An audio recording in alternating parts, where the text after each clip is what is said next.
नमस्कार, मी आलोक ठकार आणि पुणे मेट्रो सोबतच्या आपल्या नवीन सिरीजमध्ये स्टार्स इन अ मेट्रोच्या दुसऱ्या भागामध्ये आज तुमचं स्वागत आहे। आज आपण आनंदनगर मेट्रो स्टेशनवरून विमाननगरच्या रामवाडी मेट्रो स्टेशनपर्यंत आपण मृण्मयी देशपांडे या आपल्या सगळ्यांच्या लाडक्या अभिनेत्रीला भेटणार आहोत आणि तिचा आजपर्यंतचा एक अभिनेत्री, दिग्दर्शक आणि त्यानंतर आता अगदी उद्योजिका म्हणून सुद्धा हा एक अख्खा तिचा जो प्रवास आहे त्याविषयी तिच्याशी गप्पा मारणार आहोत। तिची नवीन फिल्म येते आहे मनाचे श्लोक, त्याविषयी तिच्याकडनं भरपूर काही जाणून घेणार आहोत।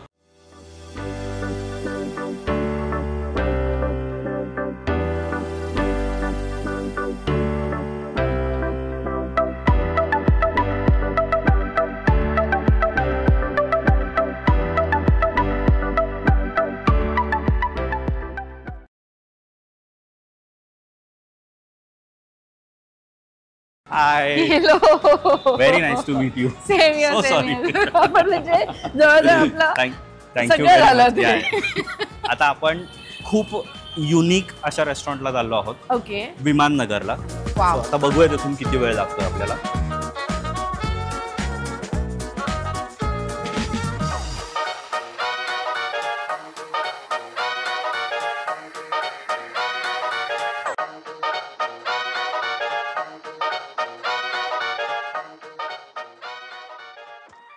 तेवढं थोडंसं चालतं। प्रॉपर सदाशिव पेठेत राहिलेली आहेस? मी वाढली आहे सदाशिव पेठ। ऑफकोर्स, शाळा आणि कॉलेज तर तुझं सदाशिव पेठ आहे। माझं घर 2 चौक सोडले की शाळा, 2 चौक सोडलं की कॉलेज। कुठे सदाशिव पेठेत? रेणुका स्वरूप, रेणुका स्वरूप शाळा होती माझी। राजवाडे मंगल कार्यालय म्हणून तिथे कार्यालय होतं, ब्राह्मण कार्यालयाच्या अलीकडची हो गल्ली। का? म्हणजे आमच्या गल्लीनंतर कुमटेकर रोड, मग लक्ष्मी मेडिसिन्सचे सगळे ते ती आमची गल्ली आहे आता। ओके, तिथून शेजारीच आहे, भावे स्कूल शेजारी त्याच्या शेजारी म्हणजे थोडं हा, पेरुगेटच्या पुढचा चौक। बर, आपल्याला जाताना सगळ्या पेठा दिसणार आहेत आता पलीकडे। हो का? हो, एक 2 मिनिटं थांब, तुला हा. कोथरूड संपू दे फक्त। कोथरूड संपलं की डेक्कनच्या आपण एका बाजूनी जातो ना, तर नदीच्या पलीकडे सगळ्या पेठा आहेत। ते इनफॅक्ट सगळं मला माझं लाईफ आहे नदीच्या पलीकडचं, मग डेक्कनच्या तू बावधनला तू म्हणतेस ना युजफुल नाहीये तुला मेट्रो, तसं पाहायला गेलं तर तुझे नाटकांचे प्रयोग बालगंधर्वला किती होतात? होतील म्हणजे अजून आता मला नाही, पण ही राहील आजपर्यंत का? झाले असतील। मग इथे गाडी लावून असं जसं आज केलं तसं बालगंधर्वच्या पाठीमागे मेट्रो स्टेशन आहे, तू 1 मिनिटात चालत जातेस।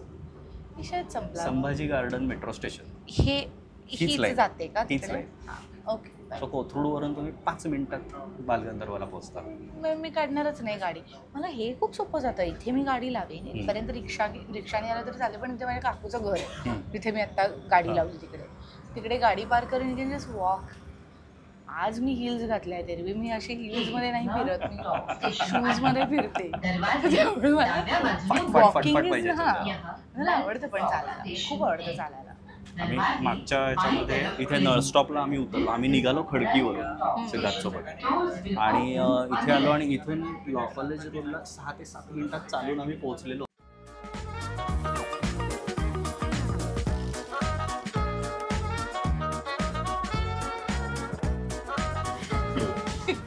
स्पीड तर तेवढा एक आलेला आहे आणि at the same time not just the speed, skyline वेगळी दिसते। ॲब्सोल्युटली। सगळं तुला माहिती आहे, आपण जेव्हा साताऱ्याकडून पुणे सिटीमध्ये प्रवेश करतो तो एक ब्रिज आहे बघ, त्या ब्रिजवरून म्हणजे नदी जाते खालनं, तलाव आहे नीरा नदीचा। हां, आणि उजवीकडे जर का तू पाहिलंस तर it looks like some different country all together.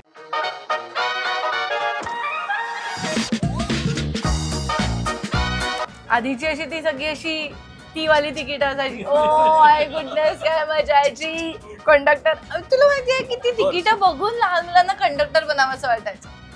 किती असं उघडून मस्त ती खटाखट खटाखट तिकीट काढून त्यांची हो।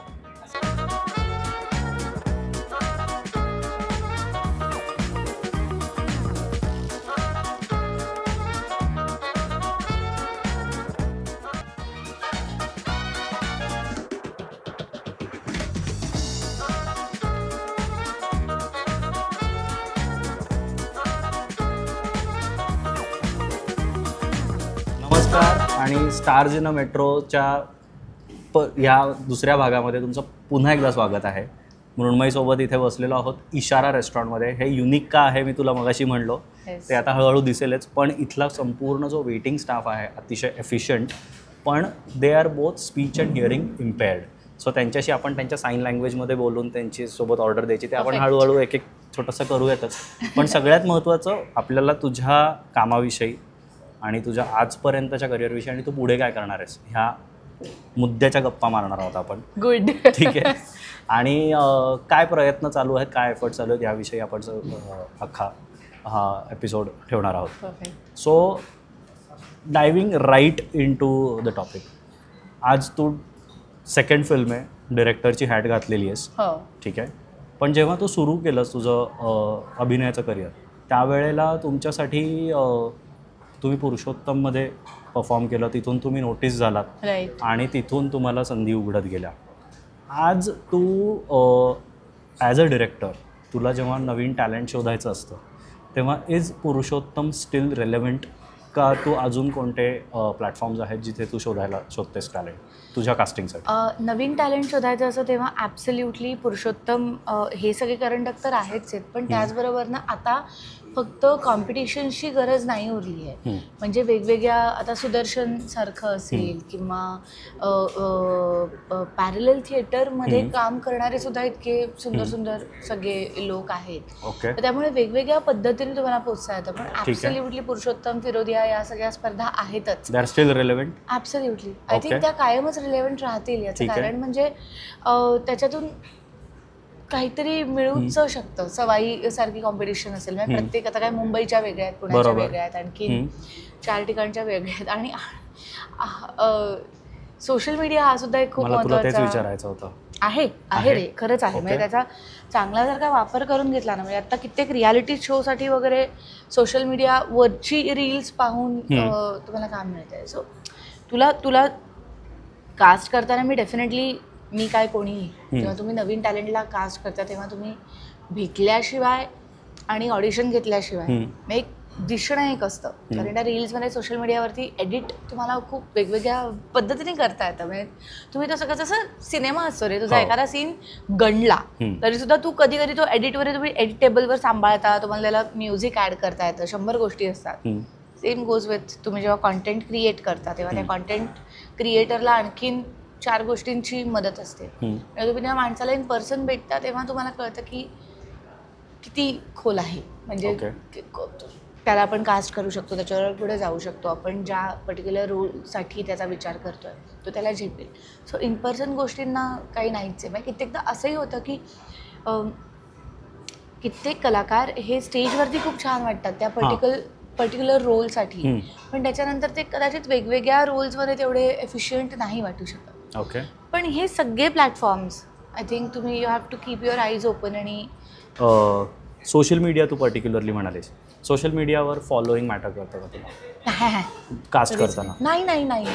अरे फॉलोईंगसाठी तू म्हणजे बघ, फॉलोईंगसाठी तू काही खूप वेगवेगळ्या युक्त्या करू शकतो. म्हणजे फॉलोईंग हे दिसण्यावरून असतं, फॉलोईंग हे तुमच्या कपड्यांवरून असतं, फॉलोईंग हे तुमच्या मूर्खपणामुळे सुद्धा असतं. बरोबर. कित्येकदा नॉनसेन्स की तुला हसायला येतं की ही किती बावळटपणा करते किंवा हा माणूस एवढं कसं कोणी बावळार वागू शकतं. बरोबर.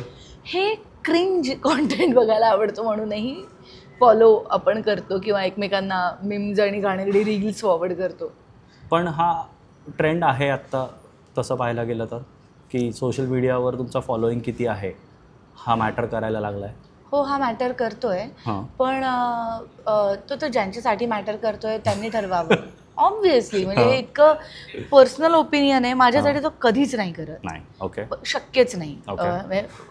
सोशल मीडियावरती तुम्हाला कोण फॉलो करतं याच्यावर तुम्ही किती चांगले ॲक्टर आहात हे नाही ठरू शकत, खरंच नाही ठरू शकत. कारण परत तेच आहे की त्याच्यावरती इतक्या सगळ्या गोष्टी मॅटर करतात. तुम्हाला सोशल मीडियावरचे फॉलोअर्स वाढवण्यासाठी तुमचे ते अल्गोरिदम्स असतात, आणि if you use right hashtags आणि तुम्ही एक पोस्ट केली तर I don't have time to post every day. मला नाही माझं लाईफ तेवढं ओपन करायचं आहे, मला नको आहे ते सगळे फॉलोअर्स. नाही, नॉट जस्ट यू, पण कास्ट करताना लोक जे आता प्रोड्युसर्स म्हणत असतील, मी नाही म्हणत आहे, मी म्हणते 4 लोक असे असतील ना, बरोबर, ज्यांना नाही, ज्यांच्यासाठी पर्सनली फॉलोइंग मॅटर नाही करत. बरोबर. सो जस्ट बिकॉज तू मला कास्ट करणार आहेस किंवा मला कोणीतरी कास्ट केलं पाहिजे म्हणून मी रिप्रेझेंटेटिव्ह म्हणून बोलते, नॉट जस्ट मी. कारण मी बऱ्यापैकी टाकते सोशल मीडियावरती, माझं असते मी ऍक्टिव्ह. पण त्यांना नाही राहायचं ऍक्टिव्ह, त्यांच्याकडे तो चॉईस आहे ना. They don't to make their life public. Okay. So माझ्यासाठी ते ॲब्सोल्युटली मॅटर नाही करत. So a little bit of social media, त्याच्यावरून तुला जिथे टॅलेंट सापडतं you will consider them for casting and a lot on theatre आणि त्यांच्या बाकीचा एक्सपिरियन्स. कुठूनही मी म्हणेन की थिएटरमधून मला सापडलं, मी तिकडून त्यांना कास्ट करेन. मला कास्टिंग डिरेक्टरकडे जाऊन त्यांच्याकडे, कारण टॅलेंट बँक असते, बरोबर, मी तिकडे पण जाईन. मी ओळखीमध्ये मेसेज टाकेन, कोणी आहे का, तुझ्या बघण्यात कोणी आहे का रे, मी हेही करीन. तर तुम्हाला कुठून कुठली गोष्ट सापडेल, त्याला एक असा ठराविक साचा नाहीये, ते कुठेही क्लिक होऊ शकतं. मनाचे श्लोक मध्ये आता तो माझ्या भावाचं काम केलेला मल्हार, हा महेश म्हणून, आमचा महेश लिमयचा मुलगा, इतकं ते करेक्ट आणि ऍप्ट कॅरेक्टर होतं. सो ते संजयच्या डोक्यामध्ये आलं होतं, एकदा तू त्याला भेट ग हे वाचल्यानंतर. सो तो मला तिकडून मिळाला. किंवा करण परब मनाचे श्लोक मध्ये त्यांनी, आता मी काही फार डिटेलमध्ये त्याची भूमिका केली आहे. मी करणला मन फकीराच्या वेळेला ऑडिशन घेतली होती, करण परबची. ओके. सो मन फकीरामध्ये समाव ते मला तेव्हा तो नाही तेवढा म्हणजे फिट वाटला त्या रोलसाठी, आणि देन अंकित मोहनने तो रोल केला. आणि पण Karan was a perfect fit for, आता त्यांनी मनाचे श्लोक गुड लुकिंग कास्ट काम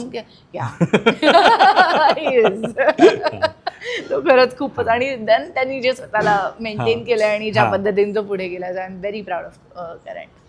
सो तो तिकडे माझ्या लक्षात राहिला होता की अरे नाही, मग ह्याच्यामध्ये आपण जाऊ शकतो, आणि देन करण होता. सो मन फकीरा आणि मनाचे श्लोक, ह्या 2 फिल्म्स आहेत तुझ्या आतापर्यंत. मनाशी काय आहे तुझं असं? आय डोंट नो काय आहे हा निव्वळ योगायोग समजावा. नक्की. हो, अरे म्हणजे मन आहे. मनाचे श्लोक मध्ये मन आहे, म्हणजे तो कोर्क आहे, म्हणजे त्या टायटलचा कोर्क आहे. ही आत्ताच्या काळातली फिल्म आहे, आत्ताच्या लोकांची फिल्म आहे. आणि खरोखरच मन आहे. ते कसं आहे, काय, कुठे, कशा पद्धतीने, हे आपण थोडंसं नंतर. काय जॉनराची फिल्म आहे? Slice of life okay. हा प्रकार मला प्रचंड आवडतो, आणि मी स्वतः सार्कॅझम हा माझा अत्यंत आवडता. बर. ह्युमर इज समथिंग मला, म्हणजे जे तो करेक्ट ह्युमर क्रॅक करू शकतात, मी त्यांच्या प्रेमात पडते. तर त्यामुळे सार्कॅझम, ह्युमर आणि तो स्लॅपस्टिक कॉमेडी नसली पाहिजे. म्हणजे मला ती पण आवडते, म्हणजे ती मजा, पण तो ह्या सिनेमाचा झोन नाही. It's a family entertainment obviously. Slice of life आहे. आणि आत्ता आपण, मला सिम्प्लिसिटी आवडते, मला खरेपण आवडतो सिनेमांमध्ये. मला ती कॅरेक्टर्स तुमच्या जवळची वाटली पाहिजेत, कारण तशा पद्धतीच्या सिनेमांबरोबर मी रिलेट करू शकते.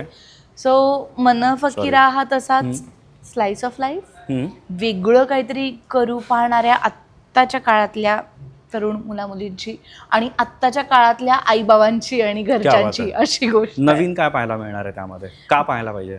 बऱ्याच ऑक्टोबरला येतोय बाय द वे. हो, 10 ऑक्टोबरला येतोय. तर तुम्ही गाणं पाहिलं असेल किंवा ट्रेलर पाहिला असेल, आत्ताच्या काळामध्ये ना मला आत्ताच्या गोष्टी सांगायला आवडतात. कित्येकदा जेव्हा काळ वेगाने पुढे जातो तेव्हा बऱ्याच गोष्टी रिलेव्हंट नाही वाटत, किंवा त्या रिलेव्हंट आहेत का हा प्रश्न विचारायला आपण सुरुवात करतो. Relevant to whom? To yourself. Okay. Particularly कोणता ऑडियन्स असा तू त्यामध्ये? तुमच्यासाठी आत्ता तुझा अर्बन यूथ. आता गावांमध्ये पण तेवढा फरक नाही लागला. प्रत्येकाकडे जेव्हा मोबाईल आला ना प्रत्येकाकडे, तेव्हा ती गॅप कमी होते. इव्हन आई वडिलांची जी जनरेशन आहे, ज्यांनी हे सगळे बदल पाहिलेले आहेत, सो सोसायटी वाईज सुद्धा आज तू बघ ना, करिअर वाईज तुला आता आपल्याला मुलं झाली तर आपण त्यांना हे प्रेशर टाकू का तू डॉक्टर इंजिनियरच हो? नाही, आपल्याला माहितीये की तू जे म्हणशील त्या क्षेत्रामध्ये काम करता येणं पॉसिबल आहे. सगळं स्किल ओरिएंटेड. एक्झॅक्टली, सगळं स्किल ओरिएंटेड झालेलं आहे. सो हा जो काळ बदलतोय त्यानुसार बऱ्याच ज्या सिस्टीम्स आहेत, मग ती लग्न संस्था असू देत, ते जगण्याचे नियम असू देत, ते करिअर चूज करण्याचे नियम असू देत, हे सगळं बदलतंय. सो या सगळ्या बदलांची गोष्ट आहे.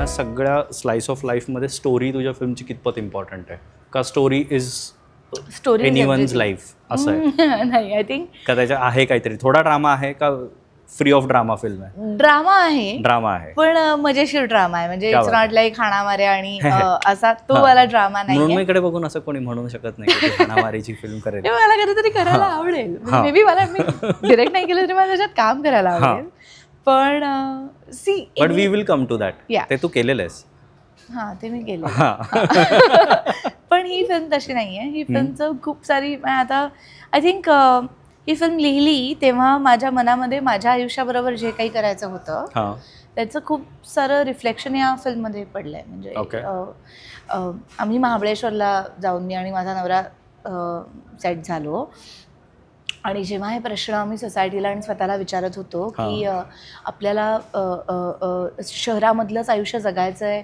का आपण स्लोनेसकडे जाऊ शकतो आपला एखादा गिअर पुढे पडण्याच्या ऐवजी जर का आपण फोर्थमधून थर्डमध्ये आलो किंवा सेकंड गिअरवर आलो तर काय होऊ शकतं सो या सगळ्या पॉसिबिलिटीज आय थिंक मनाचे श्लोकमध्ये मी in a humorous way explore केलेले आहेत आणि ज्यांना ज्यांना काहीतरी ज्यांना प्रश्न पडतायत ज्यांना जे सिस्टमला क्वेश्चन करतायत जे स्वतःला क्वेश्चन करतायत आणि ज्यांचं आयुष्य आनंदी पण at the same time layered आहे त्या सगळ्या लोकांना ही फिल्म रिलेव्हंट वाटेल आणि ज्यांचं असं नाहीये अजिबात त्यांची सुद्धा ही फिल्म आहे क्या बात आहे तुम्ही शोधाल तितक्या पॉसिबिलिटीज ग्राइंड मध्ये जे गेलेले आहेत त्यांना सुद्धा ऍब्सोल्युटली कारण ते ग्राइंड मध्ये असायला सुद्धा ना ते प्रश्न पडतात झक मारली आणि हे केलं हे का करतोय मला हा जॉब सोडायचा आहे पण घरचे नाही म्हणताय मी बायको नाही म्हणतीये माझं मन नाही डोकं नाही म्हणताय कधी कधी मन हो म्हणतं आणि डोकं नाही म्हणतं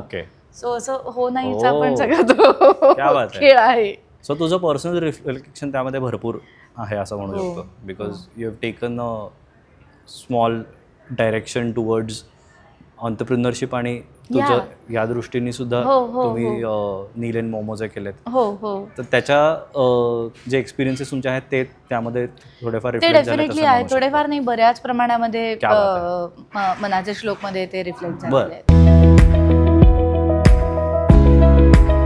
but talking about your another first film मन फकीरा आता मन फकीरा जस्ट लॉकडाऊनच्या आधी रिलीज झाली 4 दिवस जस्ट अगदीच आणि ते मला सगळंच ऐकायचं तुझ्याकडून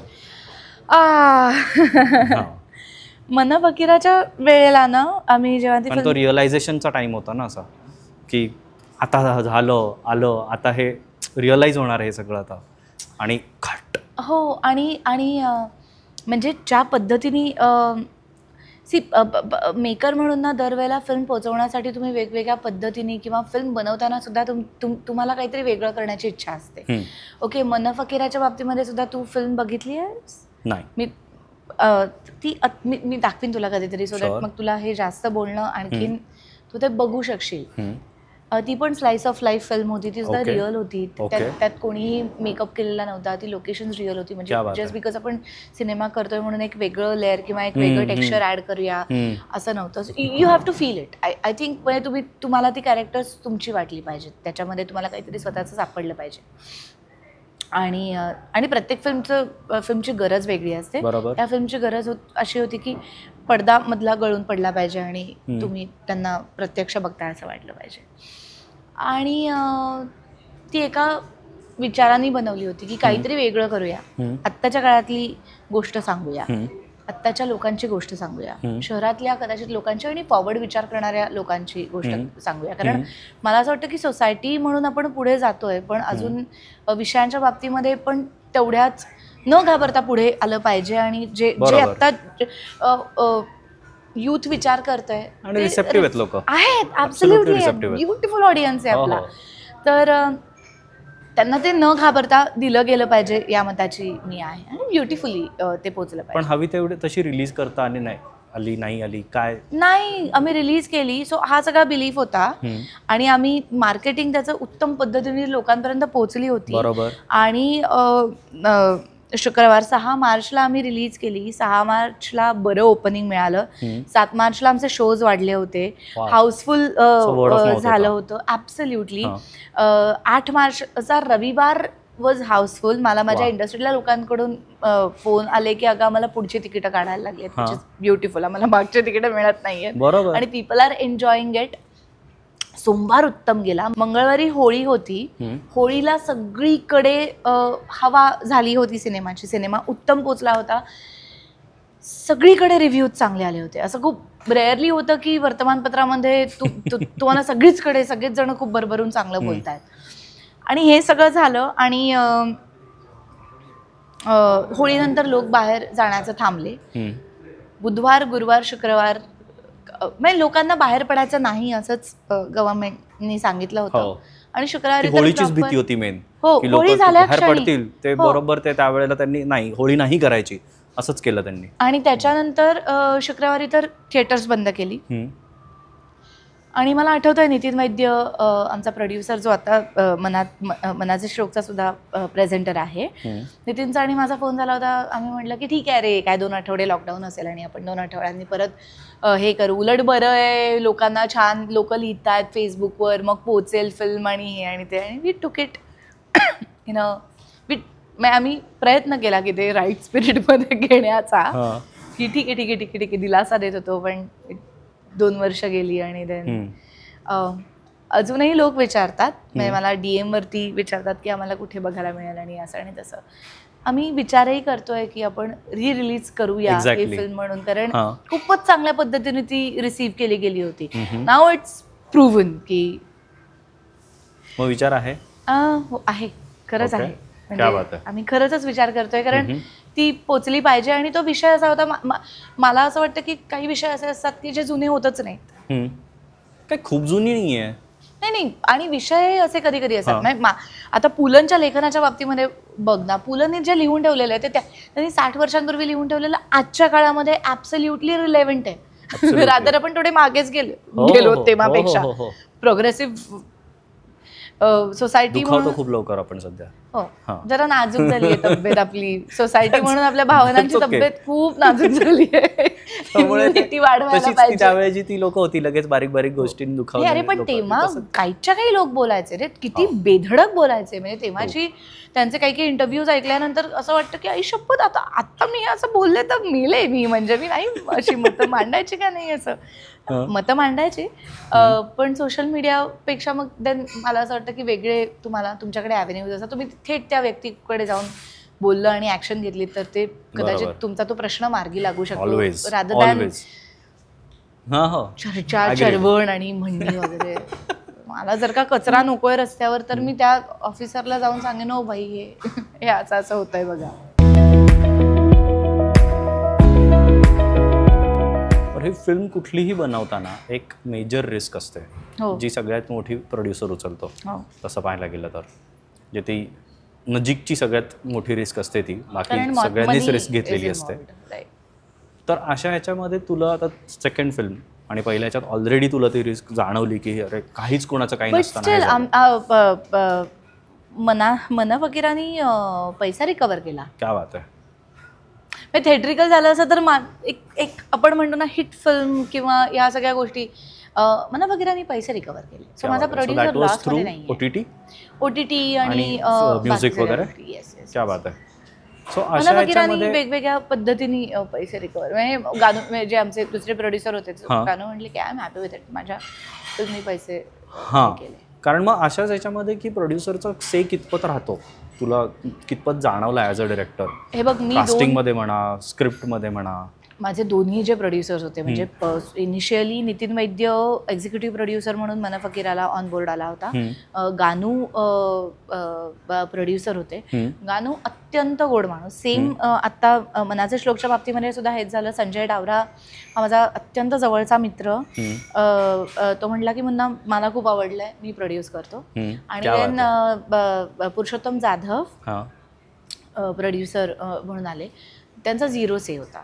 ते मला एकच गोष्ट म्हटले होते, मी त्यांना जेव्हा स्क्रिप्ट वाचून दाखवली होती, सेम विथ गानू आणि पुरुषोत्तम जाधवांना सुद्धा, तेव्हा गानूंनी मला जेव्हा त्यांनी मन फकीरा पाहिली तेव्हा त्यांनी मला कॉम्प्लिमेंट दिली की मृण्मयी तू जे वाचून दाखवलं होतंस तशीच्या तशी फिल्म बनली आहे. ते खूप इम्पॉर्टंट असतं. तुम्ही मेकर म्हणून जे प्रॉमिस करताय तुमच्या प्रोड्युसरला ते तुम्ही डिलिव्हर केलं की तो अर्धा खुश असतो, कारण ती फिल्म चालेल नाही चालेल याला खूप साऱ्या गोष्टी कारणीभूत असतात. त्याला सोशल बॅकग्राऊंड असते, त्याला क्लायमॅटिक कंडिशन्स असतात, त्याला लोकांचा एक काय मूड चालू आहे. म्हणजे तुम्ही बनवताना तुम्ही 2 वर्ष अलीकडे ती फिल्म बनवलेली असे किंवा 2-3 वर्ष आधी ती लिहिलेली असे, मग तुमची काय प्रेपमध्ये जाते, मग फ्लोअरवर जाते आणि इट्स अ प्रोसेस. आणि 2-3 वर्षांमध्ये बऱ्याच गोष्टी बदलू शकतात. तर त्यामुळे त्याला खूप कंगोरे असतात फिल्म चालण्याला. पण सेम विथ मनाचे श्लोक, मला जाधवांनी सांगितलं तू जे वाचलं होतंस तसंच्या तसं मला दिसतंय. I think that is the biggest compliment for me. आणि बनवून एक 2-3 वर्ष झाली तुला मनाचे श्लोक? 2 वर्ष झाली. सो आपण म्हणजे तू एवढा वेळ का घेतलास की रिलीज करायला? Or it wasn't your decision? काय नाही, इट म्हणजे वेळ घेतल्याचं कारण म्हणजे कोविड नंतर फिल्म आम्ही रिझ्यूम केली आणि ती पूर्ण केली. टू बी व्हेरी, कोविड नंतर पूर्ण होणारी पहिली फिल्म होती तुमची? हो, रिझ्यूम करणारी, शूट सुरू करणारी पहिली आमची फिल्म होती मनाचे श्लोक. पण त्याच्यानंतर ना हवं तसं मार्केटच्या कंडिशन्स बरोबर आम्ही थोडासा विचार करत होतो की कधी एक्झॅक्टली येऊया, कारण लोकांना त्या धक्क्यातून बाहेर यायला बराच वेळ लागला आणि त्याची रिफ्लेक्शन्स वेगवेगळ्या पद्धतीने सोसायटीवरती होती. लोकांचे प्रोड्युसर्स किंवा मनी, पैसा हा जो खेळला जाणारा होता त्याच्यावर सुद्धा खूप गोष्टी बदलल्या कोविड नंतर. खूप इंडस्ट्रीज बंद पडल्या, लोकांचे पैसे 2-2, 3-3, 4-4 वर्षांसाठी अडकून पडले होते. कित्येक प्रोड्युसर्स खूप जास्त सफर झाले. सो पैसा हा इंडस्ट्री म्हटल्यानंतर पैसा हा खूप इम्पॉर्टंट असतो. सो तो सगळा सिक्युअर करून आणि त्याचबरोबर लोक रेडी आहेत का पुन्हा एकदा आनंदाने त्या गोष्टीकडे बघायला, किंवा लोकांची स्पेंडिंग कपॅसिटी किती आहे, सिनेमे किती चालत आहेत आता, सोसायटीचा मूड काय आहे, सगळं. सो ते आम्ही बघत होतो.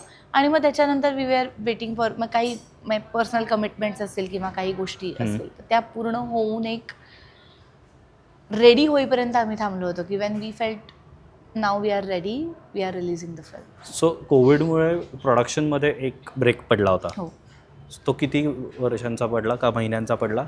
तो 2 वर्ष गेले. 2 वर्ष जो लॉकडाऊनचा जो पिरियड होता त्याच्यात काहीच शूट नाही झालं. त्याच्यात काहीच शूट. सो मग तो जो ब्रेक झाला त्याच्यामध्ये तुम्हाला काही फरक झाले आणि ते फरक भरून काढणे, त्याच सिमिलर लुक्सला आणायला, किंवा काही लोकेशन्स बदलली असतील त्यावेळेला, आता आधी दिसत होतं आता हे वेगळं दिसतंय, किंवा एखादी व्यक्ती आधी अशी दिसत होती आता अशी दिसते, तर तसं काही 2 वर्षाच्या गॅपमध्ये फॉर्च्युनेटली नाही झालं आमच्या बाबतीमध्ये.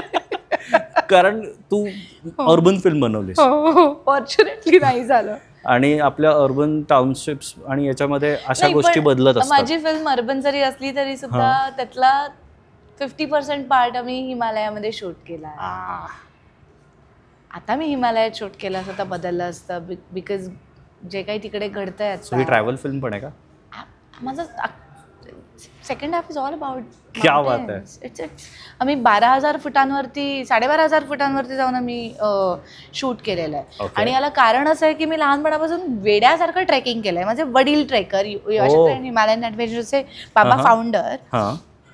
तर त्याच्यामुळे मी लहानपणापासून ती सगळी लोकेशन्स आणि मला कधीतरी त्यांना कॅप्चर करायचं होतं आणि मला आवडतं ते सगळं. मला आठवत आहे शूटला आमचे मेकअप दादा वगैरे असे ढूस होऊन जायचे, मॅडम जी अभी नहीं, अभी इसके ऊपर मत लेके जाओ. ते मेकअप केलाच नव्हता, पण एक कोणीतरी कधीतरी काहीतरी आता लागलं, सपोज एखादी कंटिन्युटी की काय चालता चालला फांदीचा सुद्धा अरे कधीतरी, तर कोणीतरी असलं पाहिजे. होण्याचा पण त्वचेवर थोडासा परिणाम जाणवतोच. नाही पण ते सगळं ठीक होतं मला. त्वचा wasn't important at all. Skin ही इम्पॉर्टंटच नव्हती सिनेमामध्ये. मनाच्या श्लोकमध्ये कोणीच मेकअप नाही केला. मी हेअर ड्रेसरच घेतली नव्हती. ऍब्सोल्युटली 0 मेकअप मधली फिल्म आहे माझी. मी अजिबात मेकअप नाही केला. हो. अशी त्यांना हात धरून त्यांची सॅक मी अशी पोटावर लावून, माझी सॅक पाठीवर होती आणि मी अशी त्यांना धरून चलो चलो इधर ये, चलो चलो इधर ये असं करा. खूप मजा आली होती, म्हणजे खूपच मजा आली. कुठे कुठे हिमाचलमध्ये केली असतो? आम्ही मनालीचा म्हणजे बेस कॅम्प ठेवला होता आणि मग तिथून सगळं आम्ही तिकडच्या सगळ्या रेंजेस एक्सप्लोअर केल्या. क्या बात आहे. सो मंडी आणि हो, हे मग बऱ्याच युथला आता हे जे लोकांना एवढं फिरायला आवडतं, वॉन्डरलस्ट जो लागलेला आहे, they are going to very much relate to it. क्या बात आहे. ट्रेकमध्ये प्रेम होतं. ओके, बरं, एवढं सगळं सगळं ह्याच्यामध्ये. नाही म्हणजे व्हेरी नाईस. तू कधी ट्रेकिंग केलंयस? येस. हाय. आम्ही मित्रांसोबत केलं जी. यहाँ पे जो भी स्टाफ है अपना जी. बात नहीं कर सकते, सुन नहीं सकते, जो अलग अलग स्टाफ का अलग अलग नाम है. Oh, like this. So my name is my name is Somnath. तो my sign like this. Okay. तो सबका Okay. अलग अलग साइन नेम दिए गए. Okay. Thank you. थँक्यू.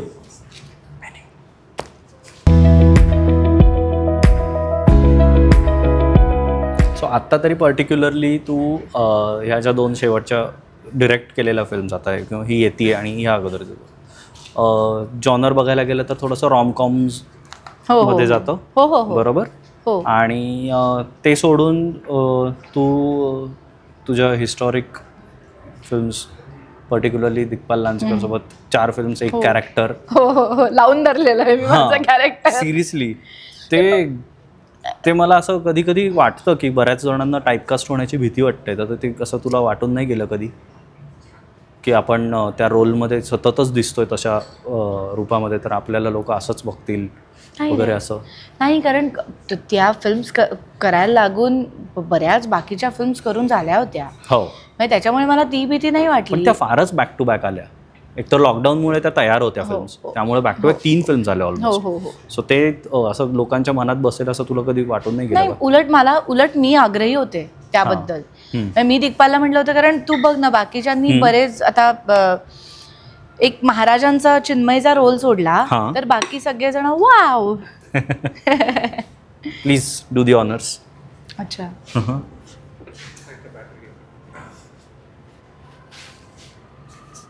टिक्का है आपका. वो अवोकाडो चाट है ना, पानीपुरी नहीं, दहीपुरी. अवोकाडो दहीपुरी, वो मैडम को ट्राई करना है जी.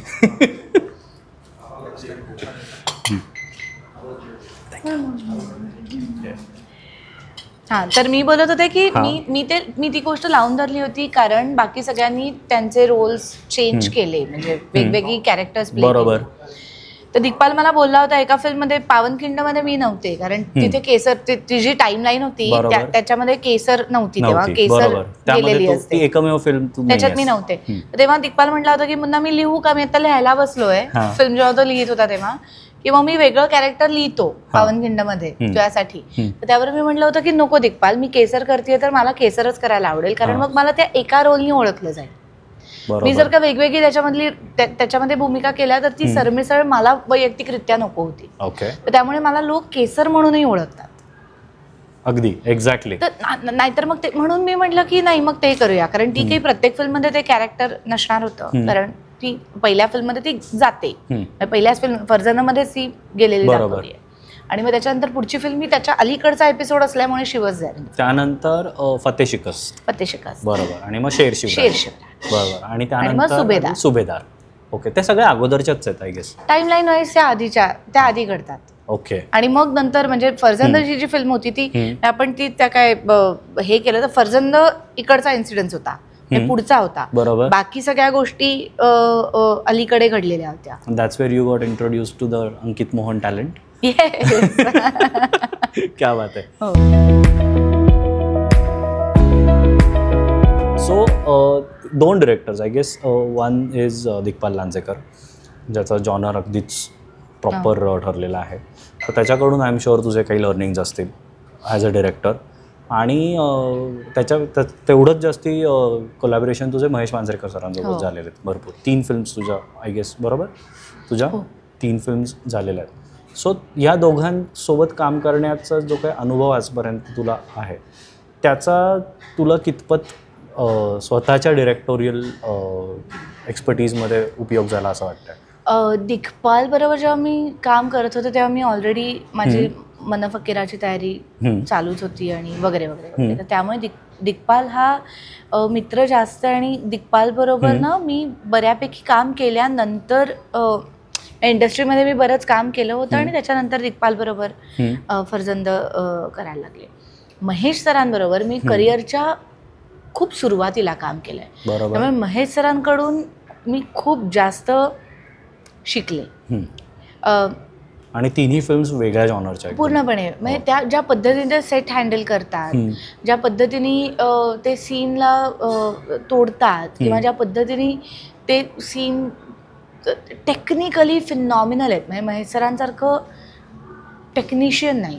म्हणजे त्यांनी ठरवलेलं असतं की ही फिल्म अशी दिसणार आणि ही अशी असणार. हो, ती तशी रॉ असते. असेल तर ती रॉच असणार, नाही तर ती ॲब्सोल्युटली. सिनेमॅटिक असेल तर ती सिनेमॅटिकच असणार. It's a perfect blend of everything. म्हणजे दिग्पालला मी आता म्हणजे कित्येकदा मी त्या पाठीमागे लागले होते की दिग्पाल तू एखादी वेगळ्या जॉनरची पण फिल्म कर, कारण मला दिग्दर्शक म्हणून दिग्पाल इज सो टॅलेंटेड. आणि मला त्याच्याकडून, ही माझी वैयक्तिक बुक आहे, पण मला त्याच्याकडून आणखीन वेगवेगळ्या पद्धतीच्या फिल्म सुद्धा बघायला डेफिनेटली कोणत्या जॉनरची स्पेसिफिकली? असं काही कॅरेक्टर तुझ्या डोक्यात आहे का की जे तुला करायला आवडेल आणि ही शुड डायरेक्ट इट? मला शितू करायला आवडेल. अरे हो, शाळेतला ॲब्सोल्युटली. हो, क्या बात ते आहे. करायला आवडेल. आमचं मध्यंतरी बोलणं पण चाललं होतं. आणि पण अशा तरल गोष्टी Why सुद्धा तो him? खूप, अरे तो आहे म्हणजे तसा. त्याला आतापर्यंत तो फक्त हिस्टॉरिक आणि छत्रपती शिवाजी महाराजांवरच्या फिल्म्सच्या रूपाने, किंवा आता त्याची तुकारामांवरची पण बरोबर. मुक्ताई येऊन गेली, हो. तर या सगळ्याला एक ऐतिहासिक वारसा असलेल्या सगळ्या फिल्म तो करतोय. पण त्याच्यात अजूनही खूप आहे. म्हणजे तो खूप साधे विषय सुद्धा फार इंटरेस्टिंग पद्धतीने हाताळू शकतो असं मला वाटतं. आणि ती त्याची एक बाजू लोकांसमोर यावी, ही एक माझी मैत्रीण म्हणून हे, म्हणजे त्यांनी करावं किंवा नाही ऑब्व्हियसली त्याचा प्रश्न आहे. पण तो आहे, म्हणजे तो फार हुशार आहे. तर हे एक मी कायम त्याला असं म्हणते, तो जेव्हा केव्हा करेल तेव्हा करेल, पण असं मला त्याच्याबद्दल वाटतं. आणि महेश सरांनी तर वाटेल ते विषय हँडल केलेले. आणि अभिनेता म्हणून काय काय करशील तू? त्याचं त्यांची कॉमेडी, त्यांचं सिरियस, त्यांचं ते पडद्यावरती आल्यानंतर त्यांच्यावरची नजर हटत नाही, खेळून राहतात डोळे. बरोबर. तर मना फकीरामध्ये एक सीन होता, जो 2-3 पानी सीन होता, आणि मी विचार करत होते की तो कसा करायचा. आणि एक राधा एक मीरा या सिनेमामध्ये ना एक असाच सीन होता की जो असा 1-1.5 पान सीन होता, आणि मी तो असा फुल पाठबीट करून गेले होते. सर डिरेक्ट करत होते. सर म्हणाले नाही हा सगळा आता इथे नाहीच आहे. म्हणलं मग सर कसा करणार होता? पण म्हणलं आता हा पोर्शन इकडे, तो पोर्शन तिकडे, तो पोर्शन. सो आम्ही असं तो सीन डिवाइड केला. आणि मी थेट मी जेव्हा मना फकीराचा सीन लिहित होते आणि जेव्हा तो कसा करायचा, तेव्हा मला ते महेश सरांकडून मी ते शिकलेले आठवलं. आणि तेव्हा सरांना फोन करून सांगितलं होतं की सर हे मी तुमच्याकडून शिकली आहे की या सीनकडे अशा सुद्धा पद्धतीने बघता येईल. सो त्यांचं ग्रामर तू तिथे पिकअप केलं? डेफिनेटली.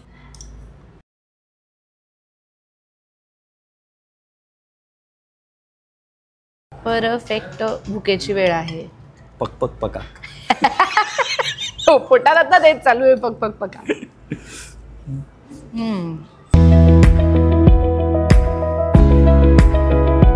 बरं, ॲज अन ॲक्टर मला तुला काही आता गोष्टी विचारायच्या आहेत की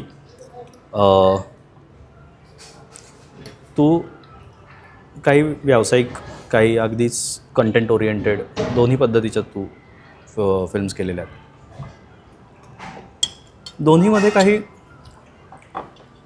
अप्रोचमध्ये तुझ्याकडनं फरक तुला जाणवतो का तू ठेवतेस का? नाही. आणि इन टर्म्स ऑफ कॅरेक्टर आजपर्यंत तुला सगळ्यात जास्त चॅलेंज कोणत्या रोलने केला आहे? चंद्रमुखी मधली डॉल. बरं. आणि अर्थात नटसम्राटने सुद्धा. मी युजली गोष्टी घरी नाही घेऊन जात. अजून आमची फिल्म आली नाही आहे, निखिल महाजननी डिरेक्ट केलेली, रावसाहेब नावाची. इंटेन्स माणूस, भयंकर भयंकर इंटेन्स माणूस.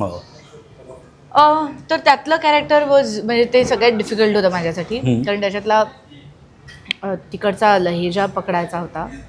कुठला? गोंदिया साईडचा, म्हणजे सगळं तिकडचं आहे. ती फिल्म पुलंच्या रावसाहेब रिलेटेड काही आहे का कम्प्लिटली वेगळं आहे काहीतरी?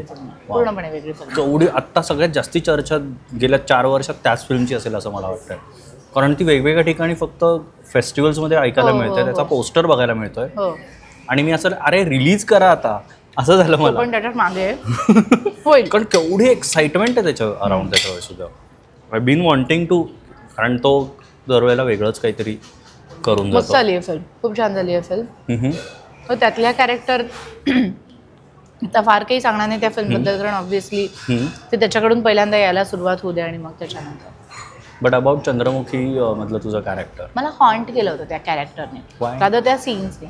मी युजली घरी नाही घेऊन जात कुठलीही गोष्ट, पण तो एक पर्टिक्युलर सीन होता जेव्हा ती हॉस्पिटलमधून डॉली घरी येते आणि तिने माफ नाही केलंय दौलतला अजून.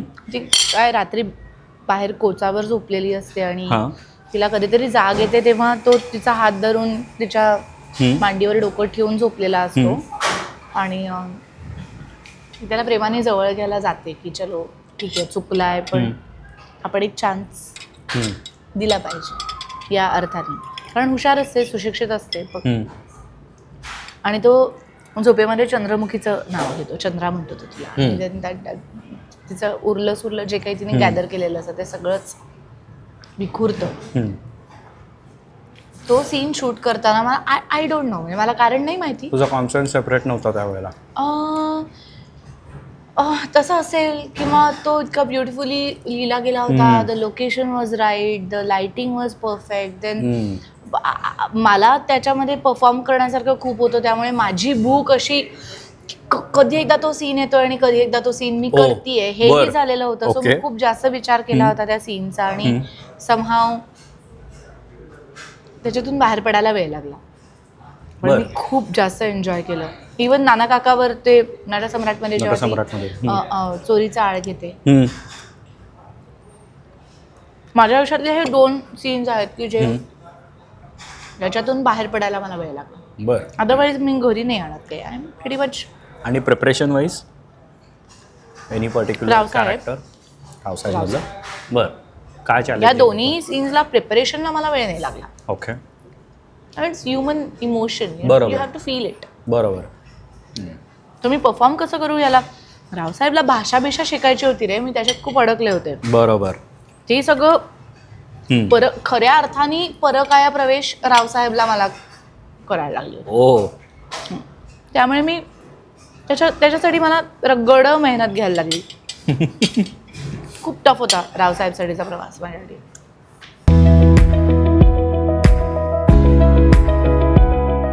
How was the preparation for the role of Lata Mangeshkar? जो आला नाही बाहेर अनफॉर्च्युनेटली. त्याला पण खूप खूप जास्त, कारण मोर दॅन लकबी ना त्यांचा आवाज पण कदाचित म्हणून केदारनी मला कास्टही केलं होतं. कारण तो जो एक गोडवा आहे ना आवाजातला, तो माझा भयंकर गोड आवाज होता. म्हणजे कॉलेजच्या काळामध्ये जेव्हा मी म्हणूनच तर तो गायिकांचा एक पर्टिक्युलर आवाज असतो जो कधी कधी काम करताना, जेव्हा मी जर का खूप जास्त गोड स्वरामध्ये बोलायला लागले तर ते बोलणं कमी होऊन ते गाणं म्हणून जास्त ऐकू यायला लागतं. ओके. खूप गोड गळ्याच्या ज्या असतात त्या, तर लताबाईंचाच आवाज बघ ना, ते त्या जेव्हा बोलतात तेव्हा ते त्यांचं ते कंटेंट वरनं लक्ष वाजलं आणि किती गोड आहे ऐकायला छान सुरांमध्येच हे जे होतं ना. सो इनिशियली माझं तसं व्हायचं. मला खूप काम करायला लागलं माझ्या आवाजावरती की माझा तो गाणारा आवाज रिफ्लेक्ट नाही झाला पाहिजे, कारण व्हॉइस मॉड्युलेशन नाही जमायचं. आणि तुम्हाला ऍक्टर म्हटल्यानंतर तुम्हाला व्हॉइस मॉड्युलेशन हे जमलंच पाहिजे. बरोबर. सो तर कदाचित मला तो गोड आवाज म्हणजे काय याची माहिती असल्यामुळे केदारनी कास्ट केलं असेल, पण नंतर तो सीन राहिला नाही म्हणजे त्या फिल्ममध्ये. नाटक करण्याचा फायदा झाला, गाण्याचा फायदा झाला.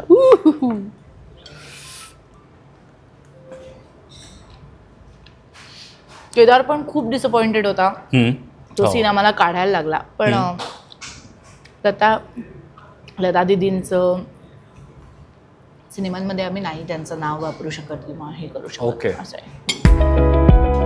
बरं, आता दिग्दर्शक झाली तू, अभिनेत्री म्हणून पण काही गोष्टी आता कळल्यात, बऱ्यापैकी कळल्यात असं म्हणू शकतो. पण ऑफ लेट एक ऑन्टरप्रिनर म्हणून तू साबण, होमस्टे आणि a unique way of living which जे लोकांना आवडतं आहे एक एक्सपिरियन्स करायला. हो. I want to know more about it. So Neel and Momo ची सुरुवात झाली 7 वर्षांपूर्वी, जेव्हा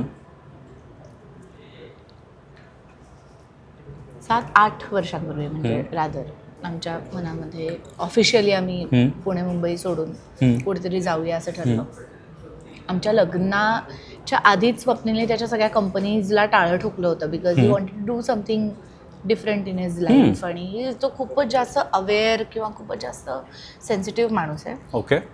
आणि त्याला काहीतरी परत देणारं करायचं होतं किंवा त्याला he wanted to work with nature आणि असं आणि तसं सस्टेनेबल लाईफ. आम्ही जे म्हटलं ना की आपण जे मनाच्या श्लोकमध्ये सुद्धा ती आहे सगळी फिलॉसॉफी की स्लो डाऊन होणं इम्पॉर्टंट आहे. म्हणजे ज्यांना असं वाटतं की मला या पेस बरोबर नाही जमवून घ्यायचं आहे आणि मी काहीतरी वेगळं करू शकतो, त्यांनी ते केलं पाहिजे. आणि तसे आम्ही दोघंही करायला तयार झालो. सो नीलांड मग जेव्हा आम्ही फार्म सुरू केलं तेव्हा काय आहे ना, तो इतका भयंकर गोष्ट आहे.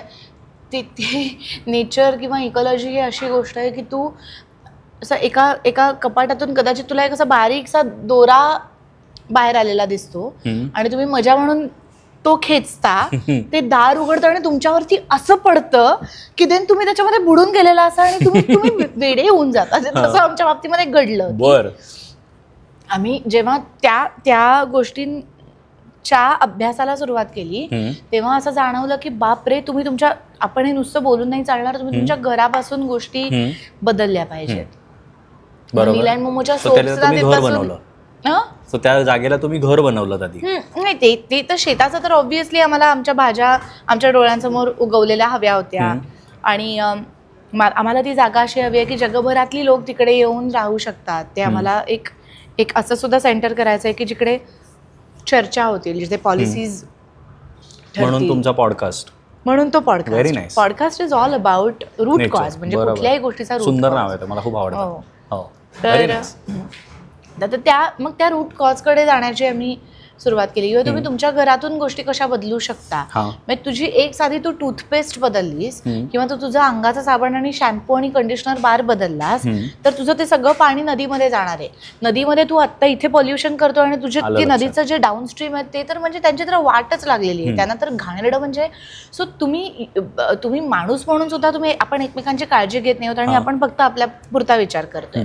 आणि जेव्हा आपण सूक्ष्म गोष्टींकडून जेव्हा आपण असा एरियल व्ह्यू घेतो, ज्याच्याबद्दल आपण मगाशी सुद्धा बोलत होतो की मग ते तुझी जागा माझी जागा, हे दुकान ते दुकान असं नाही राहत. मग ते सगळं एव्हरीथिंग इज कनेक्टेड. आणि then how to start making small changes starting from yourself, ह्या सगळ्या विचारांनी ते सुरू झालं. आणि वाय नील अँड मोमो, स्वप्नीलचा नील आणि मला सगळे मोमो म्हणतात. आणि वी आर लाईक की आपण आपलं नाव देऊया so that we will be held responsible to do. So ते चालवण्यामध्ये फोरफ्रंटला तू आहेस का स्वप्नील आहे?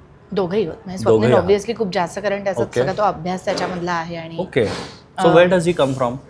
त्यांनी डिझाईन थिंकिंग मध्ये मास्टर्स केलेलं आहे. त्यांनी इंजिनिअरिंग त्यांनी केलेलं आहे. त्याच्यानंतर त्याच्या मोबिझॉन आणि आणखीन 2 कंपनीज होत्या which was into AR VR initially. आणि हे सगळं करत होता तो लग्नाच्या आधी. म्हणजे मी 10 वर्षांपूर्वीची गोष्ट करते. आणि देन वी मेट आणि त्याचं असं आलं की अगं तू किती छान पॅशननी काम करतेस तुझ्या इंडस्ट्रीमध्ये आणि मी जे आता करतोय त्याच्यात आय एम नॉट हॅपी आणि मला काहीतरी एक वेगळं एक्सप्लोअर करायचं आहे.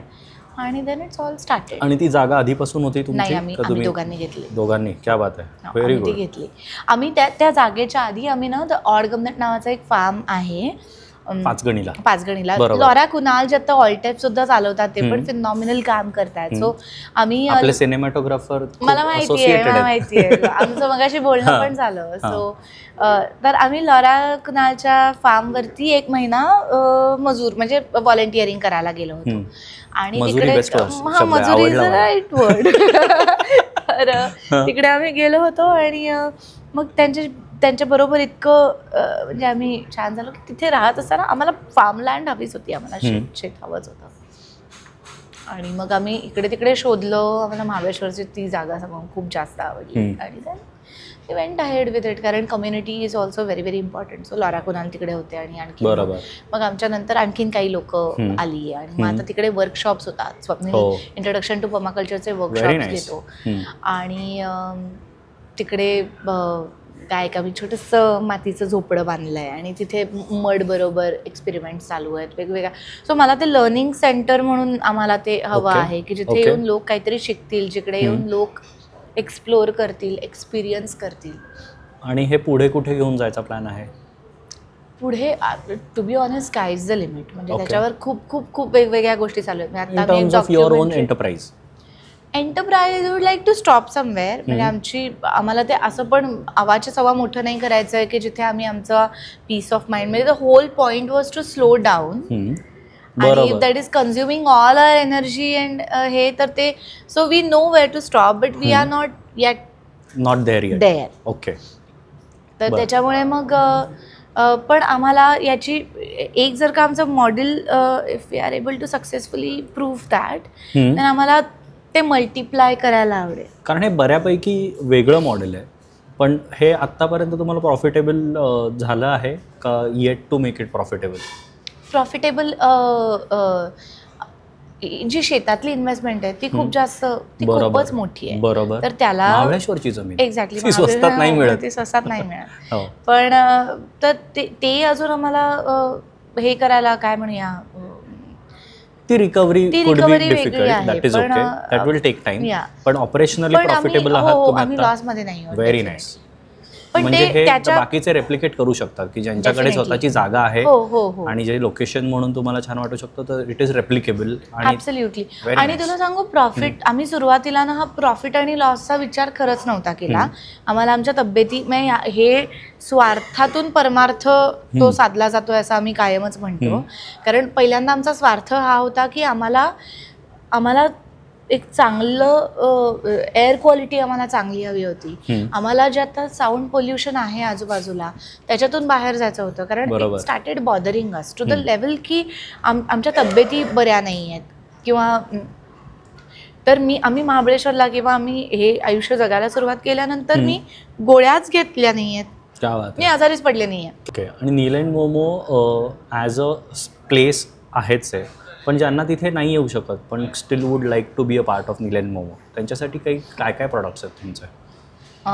प्रोडक्ट्स इन द सेन्स, तुम्ही साबण पण तयार करता, राईट? हो. असे अजून काय काय प्रोडक्ट्स आहेत तुमचे? So all solid things, solid deos आहेत.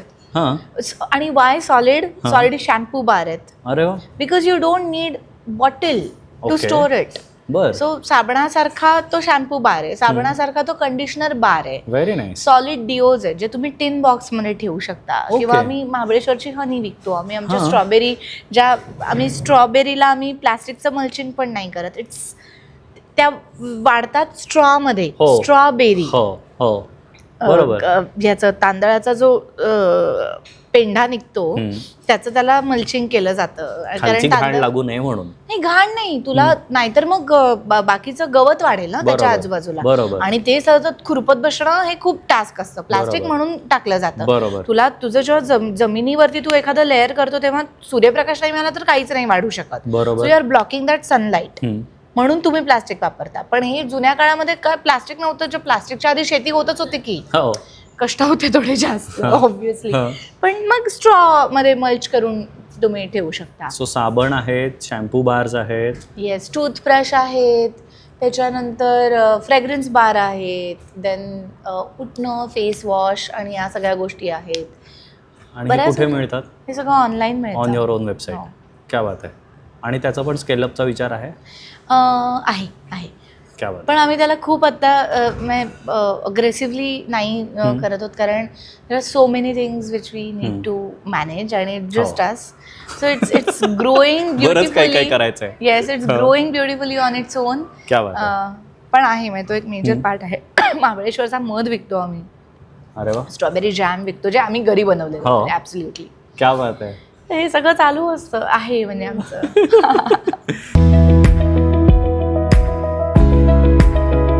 सो टॉकिंग ऑन पर्सनल, आता हे तू बोलतेस त्याच्यामध्येच मला एक आहे, you can choose not to answer. 10 वर्ष झाली तुझ्या लग्नाला, बरोबर? आणि असं म्हणतात की युजली लग्नानंतर ॲक्ट्रेसेसना पर्टिक्युलरली वर्क फ्लो अफेक्ट होतो.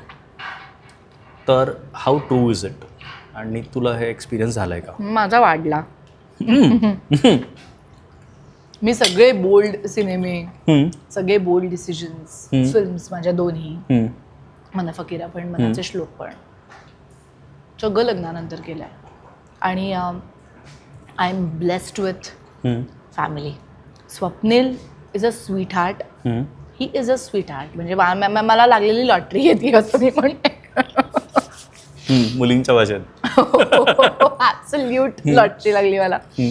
आणि स्वप्नीलचे आई बाबा त्यांनी मला कधीही म्हणजे मुलगीच आहे, मी माझ्या आईशी काय भांडीन अशा पद्धतीने मी आईबाबांशी हक्काने आपण जी भांडणं म्हणतात ती करू शकतो. फिनॉमिनल प्रेम आहे त्या दोघांचं माझ्यावरती. फिनॉमिनल. म्हणजे इवन माझे आई बाबा ज्या पद्धतीने पाठीशी उभे आहेत, कारण हे जे सगळं स्वप्नील आणि मी करतोय त्याला मनुष्यबळ लागतं. म्हणजे घरातल्या 4 जबाबदाऱ्या किंवा माझे बाबा, आता कसं सांगू, म्हणजे आता कालपर्यंत मी महाबळेश्वरला होते. गणपती बसवला होता शेतावरती आणि मग बाबा विसर्जनाला माझे आई आणि बाबा वर आले होते. सासू सासऱ्यांना पण यायचं होतं, पण सासरे माझे थोडेसे आजारी पडले त्याच्यामुळे त्यांना नाही. तर बाबांना एक मी अशी लिस्ट दिली होती. बाबा कधी आमच्याकडे आलेत किंवा महाबळेश्वरला आलेत किंवा काहीही, सो जगभरातली शॉपिंग आणि जगभरातल्या गोष्टी ते बिचारे जाऊन सगळं आणत असतात. माझी आई नीलँड मोमो सांभाळते. वाव. सो सगळ्या डिलिव्हरीज आणि सगळ्या गोष्टी हे आई ऑपरेट करते. किंवा या घराची आम्ही एकत्र राहतो, सासू सासरे आणि मी आणि स्वप्नील. आमच्या डॉगोसची काळजी आई बाबा किंवा ते घर एक रनिंग ठेवणं आणि एक आम्हाला कुठल्याही पद्धतीचा, म्हणजे सकाळी उठल्यानंतर मी कधी म्हटलं की आई मी बनवू का? अगं नको ग, तू ते 2 तास शांत बस. तिला माझ्या सासूला दृष्टीदोष आहे. लहानपणापासूनच तिला विजन खूप, ती इतकी फिनॉमिनल वेडसर बाई आहे की तिला, म्हणजे मला असं होतं की आई अगं कसं हे तू मॅनेज करू शकतेस. किंवा माझ्या सासऱ्यांनी मला कधीच हे विचारलं किंवा सांगितलं नाही की अगं मृण्मयी तू हे काय तू या सिनेमामध्ये, मग तू असा सिनेमा का करतेस किंवा हे काय ते काय तू हे करू नकोस, मग तू घरात का वेळ देत नाहीयेस. Never. They were just there. रात्री 12-2ला जरी आले तरी ते झोपेतून बाहेर येतात. ते हसून मला म्हणतात आलीस का तू, तुला काही पाहिजे का? आई मला म्हणते तुला वाढू का जेवायला? आणि त्यांनी मला वाढलेलं आहे. 12-12, 2-2 वाजता त्या दोघांनी जागं होऊन मला वाढलेलं आहे. स्वप्नीलनी मला जेवायला वाढलेलं आहे. पण हा no questions asked internal support झाला. What about the external forces, people perceiving you after the marriage and approaching you for work? मला कधीच तुला काही फरक प्रश्नच नाही पडले. तुला नाही, बाकीच्यांना? माझ्यापर्यंत आले नाहीत ते प्रश्न. प्रश्न केव्हा पडतात? जेव्हा तुम्हाला फरक पडतो किंवा दिसतो तो फरक. दिसतो म्हणण्यापेक्षा म्हटलं कसं सांगू त्या मला ते नीट फ्रेम करू दे. जर का माझ्या लग्नाचा काही फरक पडला असेल तर मला त्याचा फरक नाही पडला. कळतंय तुला? मीच त्याकडे काही जास्ती लक्ष दिलं नाहीये. बाकीच्यांना पडला का मला नाही माहिती. हो, कारण मी कधीच म्हणजे मनाचे श्लोक ऐकावे जनाचे करावे मनाचे, मला आणि माझ्यापर्यंत ना पटपट म्हणजे असं जर का लोकांनी ठरवलं की नाही हिचं लग्न झालंय म्हणून हिला नाही कास्ट करायचं, I am okay with it. हे आता असे दिसत नाही हिला, I am okay with it. मला फरकच नाही पडत. करायचं आहे करा, नाही तुम्हाला नसेल योग्य वाटत तर तुम्ही नका करू. We are past that phase you can say बऱ्यापैकी. I was never like that. तर ती एक म्हणजे फार मजेशीर गोष्ट होती की मी मला भीती नाही वाटत किंवा मला असे प्रश्न नाही पडत की अरे हे केलं आणि मला कोणी कास्ट नाही केलं तर. मला खरंच हे प्रश्न नाही पडत. Oh wow, interesting. Okay. Full showmanship है. अभी इसको कैसे खाना है? ओके, ठीक है. पण किती मस्त केलं. तर असं होतं म्हणजे त्यामुळे लग्नानंतर मी फारच वेड्यासारखं काम केलं आहे. You have to it this. Go for it. ते आता कितपत त्या बेस्ट शेपमध्ये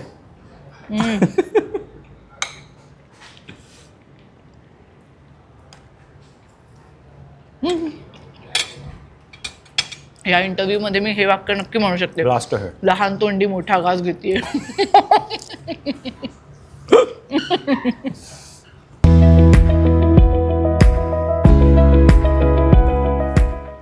वर्क फ्रंटवर परत एकदा general talking about future plans as a director, कोणत्या प्रकारच्या स्टोरीज तुला सांगायच्यात? वेगवेगळ्या माझ्याकडे 2-3 विषय तयार आहेत. मी आता लगेच पुढचा प्रोजेक्ट मग घेईन करायला, पण नॉट नेसेसरी. कोणत्या मला वर्ल्डमधल्या स्टोरीज आहेत त्या? मला स्लाइस ऑफ लाईफ हा प्रकार मला वैयक्तिकरित्या खूप आवडतो. म्हणजे माझ्याकडे आता ज्या सगळ्या स्टोरी आहेत त्यातली अशा सो तू ऑब्झर्व करत राहतेस. माणसांच्या गोष्टी. हो, मला माणसांच्या गोष्टी सांगायला आवडतात. ओके. आणि where does your inspiration for slice of life come from? Watching people, मजेशीर लोक, नोईंग देम. कधी कधी सरप्राईज पण करतात लोक, म्हणजे बऱ्याच वेळेला मॅक्सिमम. I guess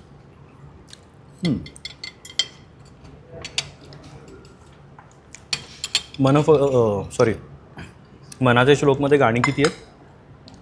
4. आणि कधी बाहेर येणार आहेत? ती आम्ही आणू शेवटच्या 15 दिवसांमध्ये. Okay. अगदी 3 गाणी रिलीज नंतर बाहेर येतील. बरं, गुड स्ट्रॅटेजी. ती पाहायची असेल तर तुम्ही थिएटरला या. तो ग्लिम्सेस फक्त थोडेसे मे बी थोडेसे आम्ही कदाचित करू, पण बऱ्याच गोष्टी आय थिंक मला थिएटरमध्ये येऊनच. Surprise in the film. बरं. There is a reason why Manache Shlok is मनाचे श्लोक. ओव्हरऑल आत्ता ह्या फिल्मला आणि म्हणजे मन फकीर आणि ह्या मनाचे श्लोक दोन्हीच्या प्रमोशन्समध्ये काय फरक करता तुम्ही? How are you, what new are you planning?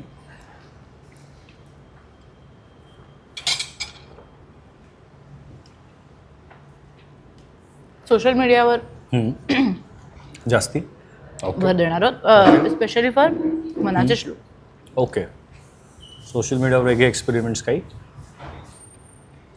वेगळे एक्सपेरिमेंट्स आणि दुसरी गोष्ट म्हणजे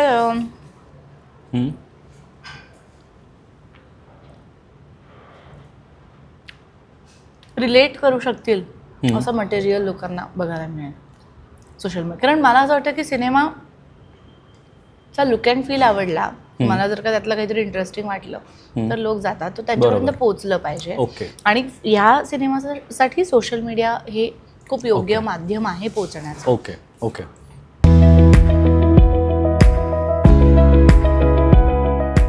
बरं, एक खूप असा नेहमीचा एक प्रश्न मला विचारायची खूप इच्छा होती तुला. Looking back at the career, झाली 15 वर्ष झाली किमान का जास्ती? जास्ती. एखादी गोष्ट बदलायची इच्छा आहे का की जे if you can go back? हो. Which is I think Natsamrat आणि खट्यारच्या काळामध्ये जेव्हा पीक होतं, कुंकू पण जस्ट संपली होती, बरोबर, तेव्हा मी खुश नव्हते. ओके. बरं. तेव्हा डिप्रेशन आणि ह्या सगळ्या गोष्टी तशा चर्चेल्या जात नव्हत्या. हां. सो आय डोंट, मी नाही म्हणणार मी डिप्रेस्ड होते म्हणून, बट मला असं वाटतं मी खूप स्वतःला कोंडून घेतलं होतं. I wasn't there fully. Okay. मी तिथे तो सक्सेस एन्जॉय करायला सुद्धा नव्हते. ओ बरं. तर मला असं वाटतं की जर का मला काही बदलायचं असेल तर मी माझ्या आयुष्यातला तो पॅच बदलीन आणि enjoy to the fullest. Enjoy करीन. मी मे बी जास्त लोकांना भेटू शकले असेल, मी कदाचित जास्त मैत्री करू शकले असेल लोकांबरोबर. माझी 2-3 वर्ष मी खूप स्वतःला कोंडून घेतलं होतं. आणि तशीच होतीस का तेवढ्या? नाही, मी तशी त्या पर्टिक्युलर काळासाठी मी अशी होते असं पण म्हणू. ओके. तर may be me I was exhausted, I don't know, there are many reasons. पण तो एक काळ होता जेव्हा मी बाहेर पडायला पाहिजे होतं, मी भेटायला पाहिजे होतं मी. तर ते मी नाही केलं. मी आणखीन मैत्री ज्या माझ्या इंडस्ट्रीमधल्या होत्या त्यांना मे बी आणखीन वेळ द्यायला पाहिजे होता, ज्या I wasn't doing much in my free time. म्हणते मी काम तर माझं थांबलंच नाही, मी कॉन्स्टंटली काम करते. आणि मी सगळ्यात महत्त्वाचं म्हणजे मी आनंद घ्यायला पाहिजे होता. तो काळ, कारण तो जेव्हा तुम्ही आनंद घेत नसा ना गोष्टींचा, तुमच्या सक्सेसचा म्हण, तुमच्या छोट्यातल्या छोट्या गोष्टीचा, ते सगळ्यात वाईट असतं. कारण आता मला कळतंय की उद्या मी नसले तर मी कशी जाणार आहे, माझा शेवटचा दिवस कसा असेल, हे तुम्हाला कळलं पाहिजे. आणि ते आता मला माहिती असं मी सेलिब्रेट करते छोट्यातली छोटी गोष्ट. बरं. Okay, so maybe not like publicly but we celebrate. आम्ही छान असं आम्ही आनंदी एवढं तरी करतो आम्ही. I try to be happy. कधी हिट झालं तुला हे की असं झालंय काहीतरी? लग्नानंतर. ओके. म्हणजे स्वप्नील माझ्या आयुष्यात आला आणि खूप गोष्टी बदलल्या. I was a different person all together. I am a different person right now. क्या बात आहे. महाबळेश्वरला येऊन त्याच्यासोबत एक दिवस राहायला पाहिजे. ॲब्सोल्युटली. नाही, मला त्याहून जास्त मला असं वाटतं की तुमच्या आयुष्यात if you believe in love, if you believe in marriage, योग्य साथीदार मिळणं हे खूप इम्पॉर्टंट असतं. त्यांनी खूप गोष्टी तुमच्या आयुष्यातल्या ठरतात. Important juncture in life. Absolutely. It can make you or break. It can make you or break you. I totally agree. ठीक आहे, थोडासा झाला फिलॉसॉफिकल, चालतं तेवढा. But I would want you to come towards the end of this discussion आणि एक तुझ्या मनापासूनचं एक अपील लोकांसाठी की ज्यांनी बघायला यायची गरज आहे थिएटर्समध्ये मनाचे श्लोक. का प्लीज? हो माय गुडनेस, का असं मी कसं सांगू. पण मी असं नाही म्हणणार नेहमीसारखं आमची खूप वेगळी फिल्म आहे आणि हे आणि ते. कारण मला असं वाटतं की ज्याला त्याला प्रत्येकच फिल्म वेगळी असते. कशी काय असेल एकासारखी दुसरी फिल्म, अनलेस तुम्ही एका स्क्रिप्टवरती दोन तू पण बनव मी पण बनवतो बा कोणाची भारी आहे जोपर्यंत होत नाही तोपर्यंत कुठलीच फिल्म सारखी नसते. भगत सिंगचं झालं होतं तेव्हा 4 फिल्म्स असं लेजंडच्या बाबतीमध्येच होऊ शकतं. हा, मग ते म्हणू शकता. नाही, आमची भगत सिंगची असली तरी आमची थोडी वेगळी फिल्म आहे हे तुम्ही म्हणू शकता तिकडे. पण अदरवाईज सगळ्याच फिल्म वेगळ्या असतात. पण आय थिंक तुम्हाला जर का ह्युमर एक्सप्लोअर करायचा आहे तर तुम्ही थिएटरमध्ये या. असावाला. हो, म्हणजे खळखळून हसणारा आणि पुणेरी. क्या बात आहे. मला खूप आवडतं पुणेरी सारख्याच. म्हणजे कित्येकदा काही हॉटेल्स मध्ये तर नाही कळलं तर बाकीचे का हसतायत. तुम्हाला हे कळ. पण वेगळं काहीतरी एक्सप्लोअर करणारी मंडळी असतात की ज्यांना कधी कधी शंका वाटते ना की अरे मला तर काहीतरी वेगळं करायचंय पण घरचे काहीतरी वेगळे म्हणतात. तर तुमचा जर का तुम्ही वेगळे विचार करणारे असाल तरी तुम्हाला हे आवडेल. लग्न करायचं नाही करायचं या विवंचनेमध्ये असाल तरी तुम्हाला ही फिल्म खूप जवळची वाटेल. ओके. आणि बऱ्याचच तुमच्या आयुष्यामधल्या गोष्टी तुम्हाला बेसिकली या आणि मजा करा. 3 तास हसा, दंगा करा, धमाल करा आणि घरी जा. आय थिंक एका निखळ विनोदाची मनोरंजनाची गरज आहे आणि ह्या सिनेमा मनोरंजनाचा आहे. फॅमिली बरोबर या. फिल्म आपण का बघतो? मजा यावी म्हणून सुद्धा बघतो ना. दरवेळेला तू काहीतरी आपण भेळ का खातो? मज्जा आली पाहिजे तुला. पाणीपुरी आपण का खातो? तुम्हाला गरजेचं असतं ते.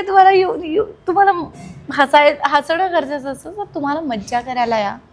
मला काहीतरी तुम्ही डिसअपॉइंट नाही होणार आहे मी लिहून देते. 10 ऑक्टोबरपासून. आणि ज्यांनी मना फकीरा पाहिलाय त्यांना माहिती आहे की काय कोणत्याही प्रकारचं मेसेजिंग ज्ञान याच्यापासून बाजूला राहून एक सिनेमा ज्याच्यातून एंटरटेनमेंट द्यायचा. एंटरटेनमेंट आहे ऑफकोर्स. लेयर्स तर आहेच ते तुम्हाला पण आहे त्यामध्ये. आणि मी काम केलं त्यामुळे तेही बघायला या. आणि असे किती आय गेस 5 ऍक्टर्स आहेत तुझ्यासोबत अजून, म्हणजे 5 मेल ऍक्टर्स. हो. 6 बघ ना. सुव्रत, पुष्कराज चिरपुटकर, सिद्धार्थ मेनन, हरीश आहे, करण आहे, राहुल पेठे हे आहेत. याशिवाय कलाकारांची तगडी आणि सगळ्यांनी अफलातून काम केलं. आणि तुमच्या एका पोस्टमध्ये खूप लोकांना अजून इच्छा होती काम करायची ज्यांना ते मिळू शकली नाही. सगळे दुष्ट मित्र.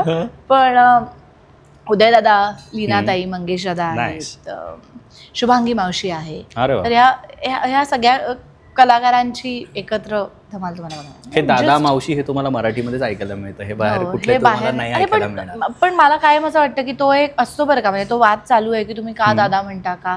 अरे पण कसं सांगू, मराठी इंडस्ट्री आहे थोडीशी फॅमिली सारखी. त्यांनी खरंच आमची तशीच काळजी घेतली आणि खूप हंबल आणि खूप सुंदर बॅकग्राऊंड मधून हे सगळे आर्टिस्ट वर आले. त्यामुळे आता पटकन तर मावशी आता ती फोटोशूटला आली होती शुभांगी मावशी, तिने अख्खा एवढा आमरसाचा डब्बा आणला होता माझ्यासाठी. तर काय करशील तू याचं. आणि मावशीच घेऊन येते बाकीच्या आणि. हे मावशीच आणते शुभांगी मावशी आहे, हो. काय करू असं. पण या सगळ्यांचं आणि मजा करायला या. काही बाकी काही फॉल्स प्रॉमिसेस मी करणार नाहीये. वा, you will, I think you will love it. क्या बात आहे. सो ही आहे मृण्मयी देशपांडे. वेगवेगळे कंगोरे आणि आय गेस काही वेगळ्या गप्पा आणि काही नवीन गोष्टी तुम्हाला ऐकायला मिळाल्या असतील. तुलाही काही होपफुली नवीन काही लोकांसोबत शेअर करायला मिळालं असेल आत्ता ह्या 1 तासामध्ये. So thank you for your time. Thank you I so hope much. तुला जेवण पण आवडलं असेल. हो, आणि अजून मी संपवणार आहे. अवोकाडो तुला आवडतो खूप पर्टिक्युलरली. एक छोटंसं अजून एक गिफ्ट आहे क्राफ्ट विलेजकडून तुझ्यासाठी. सो ते आपण देऊयात आणि एकदा ते झालं की आपण उरलेला लंच कंटिन्यू करायला Yes. मोकळे आहोत. बरं मृण्मयी, माझी एक खूप छान मैत्रीण आहे केतकी. ओके. तिचं हे दुकान आहे जे ती भारतभर फिरून क्राफ्ट विलेज म्हणून तिच्या ह्या दुकानामध्ये किती मस्त. तिने वेगवेगळे क्राफ्ट्स तिथे तिने आणलेले आणि ती स्वतः एक डिझायनर आहे. सो त्यासाठी तिने तुमच्यासाठी हे केतकी नाव म्हणालास ना. Ketaki Torane. Thank you Ketaki. Wow. So जुने आर्ट किंवा क्राफ्ट जे आहेत आपल्या भारतामधले त्याला रिवाईव्ह करायचा ती प्रयत्न करते.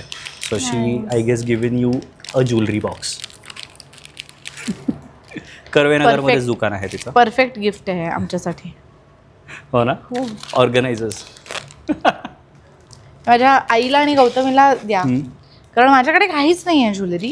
हां त्यांच्याकडे असं उतू जात असतं. म्हणजे मी कित्येकदा घरी गेले की असं चोरून आणते काहीतरी. बरं कारण मी खूप नाही आहे ज्वेलरी हो. घालणं मिळणं हे मला नाही जमत. बरं.